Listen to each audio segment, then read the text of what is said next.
Ku munsi ugira gatatu w'urukurikirane rw'inyigisho ziriko zihabwa abakozi bakora mu gisata cyo gutanga ingurane ku bijanye no gutanga ingurane ku bantu bagiye mu migwi bakishingiranira ku bakozi bakora mu ishyirahamwe ryo kuziganya no kuguranana Cohilac waranzwe ahanini n'ibikorwa byo mu migwi mu ntumbero yo kwihweza ko inyigisho bagize imisi baronswa bazifashe nka nkama kabaye n'akaryo ko kwigishanya hagati yabo kugira hageze ko basubira mu mirimo yabo ya misi yose baze basigurire abaje kubitura ibintu bitomoye.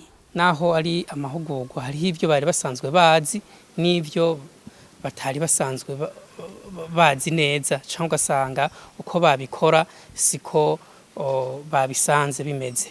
Aha rero muri iyi minsi heze baramaze kumenya ibitari bike cyane.